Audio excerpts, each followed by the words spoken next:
He used to work at Rayford Prison up in North Florida, slopping on the metal plates, didn't you? Oh yeah. I can see that. Those were in my chops. That's right. Yeah. It's all part of it. We all started somewhere.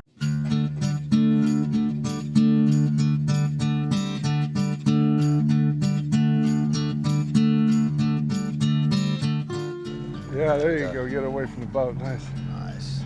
Yeah, you sure see those ballyhoos. Now, again, one of the interesting things with this fishing, guys are always wanting to fish real quick. Let's get lines in the water. With this kind of fishing, remember, let's get this slick working. Let's get those yellowtails as close as we can. The closer you hook a yellowtail or any type of snapper to the boat, the better your chances of catching them without a shark catching them. If you sat here and you started fishing real quick and you had a snapper bite, 200 yards back, by the time you'd get them to the boat, some other reefy, barracudas and sharks would probably get them. So we want to get them up here. Oh, we've got some nice action happening Yes, out the we back do. there. Look at that. We got some fish coming to the boat here. Welcome to another episode of Hooked on the Palm Beaches. Well, this morning we're out with Captain Mark Danley, and we're choosing beauty over brawn today because we're fishing for yellowtail snapper. This is going to be awesome. There's a lot of technique here for fishing for these fish. We're not just simply anchoring up and trying to catch them. There's a whole procedure. We're making an awesome mix and getting these fish chummed up to the boat, and hopefully we'll have some nice top water action with these yellowtail snapper.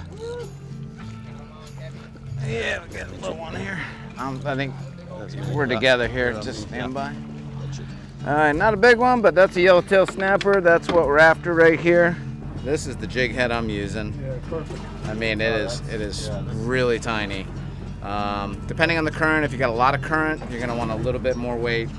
If you got medium to light tide, then you need to back it off on the weight so you don't sink too far below the chum. If you're where the fish are, they're gonna be where the food is. They're gonna be where the chum is. So you want your bait where the chum is. And I'm just drifting it back slow, keeping one finger on the spool. Everybody's got their own technique. Get too far back, bring it in, do it again. You might be getting too deep at that point. And the longer you're here chumming, the closer these things are gonna get to the boat, where a lot of times you see them swimming right behind the boat like these other bait fish. Got a nice variety of speedos, ballyhoos, all kinds of stuff enjoying our fresh chum. Nice job.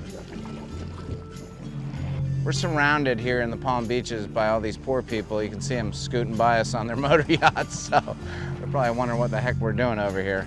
So, talking about chartering a boat, you live out of the state or you live in the state. We do a lot of charters with different corporations, private individuals, etc. But if you're ever looking to charter a boat, a couple things you need to consider. Obviously weather's one. The boat you're going on is another. Seaworthiness, obviously you want a crew that cares about your safety, that doesn't need to get the charter in. So you're always concerned about weather. That's number one. So you're always staying in contact with the captain, a week out. Your captain can somewhat have an idea what the sea conditions are going to be. So, you're on a 45-foot boat here, and, this is a relatively stable boat. But if it's 6 to 8 foot seas and you've never been fishing, then those are the concerns that you want to share with a captain. So no question's a bad question.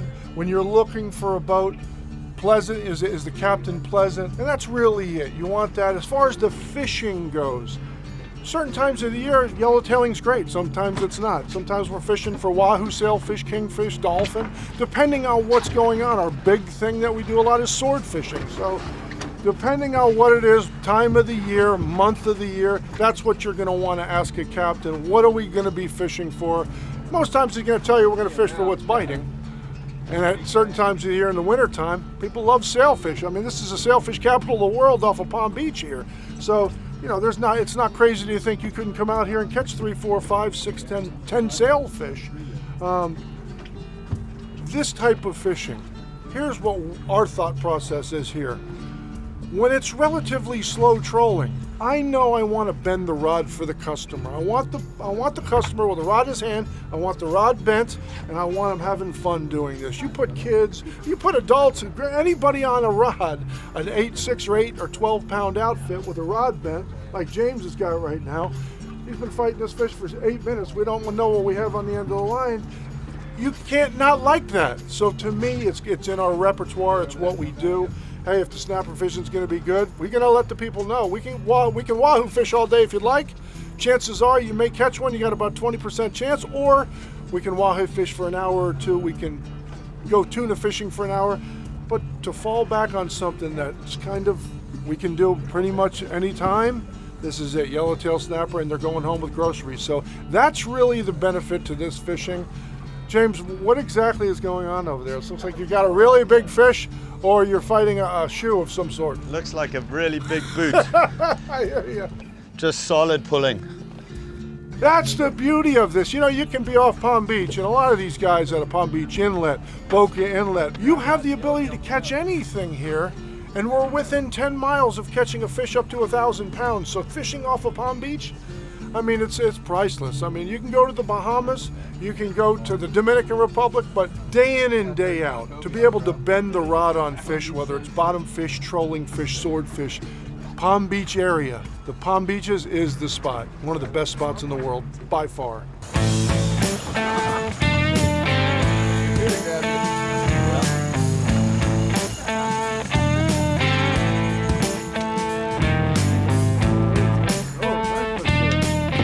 It's awesome. We got James fighting a fish off the corner. We don't know what it is. Here's Mark's got a nice fish. Show that yellowtail. That's a nice yellowtail. For South Florida, this is kind of an average size. Some of the small ones, but when you get these mixed in, anytime you start catching these fish, again, we've been fishing for 20 minutes. You got to allow these the chum to take root. You got to don't be so in a hurry to fish. Get that chum working and get those bigger fish up near the boat. They didn't get big for a reason. They're not going to swim right to the back of the boat where you can feed them. Those bigger fish will hang back.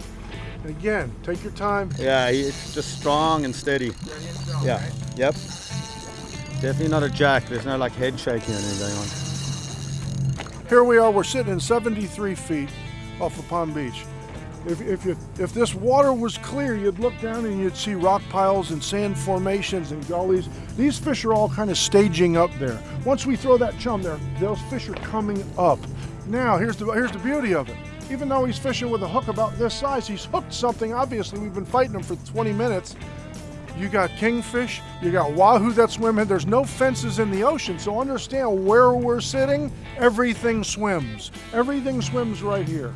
There's no, I mean, this is actually a great place to catch a wahoo. Could you have a wahoo on there? Hooked in the lip? You don't know. That's the beauty of this. This is, to me, this is the essence of charter fishing, or fishing in general. It doesn't matter, you got a 12-pound spinning outfit, and you've been fighting them for 15 minutes, and we have absolutely no idea what you have. So this is the day maker. This is it. I love to see the sweat. Look at the smile. You can see the smile, you can see the sweat, and there's nothing better than charter fishing off of Palm Beach. Oh. Big cuda. Giant barracuda. Freaking cuda. Giant barracuda. Very good. All right. Okay, I want you. This is what we tell our charter to stand back, because this thing will do some damage. All right, so go ahead and take that gaff from me. I'm trying to figure out how you hook this. So look at that perfect hook placement. Right there in the corner. How this line didn't get cut off right here, I have no idea. That right there is real deal. And we're probably going to get our jig back. Not a scrape on this line. Hold on, let me hold my arm up. Yeah. While we're yellowtailing, we're catching 40-pound barracudas. There you go, thank you. So again, you never know what you're going to catch.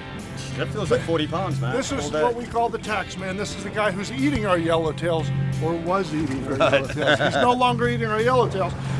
And so, great swordfish bait, we're going to use him. But again, just to show you, 71 feet of water, Palm Beach Inlet's right up the road. And this is the kind of stuff we're catching right off the beach right here. Legendary. All right, Big time, man. Awesome. Don't wipe down, man. You need to take a shower. All right, we caught the tax man. Oh, we caught quite a few yellowtails. You guys, we'll be right back. We're going to deal with this monster. Stay tuned for more on Hooked on the Palm Beaches. Woo!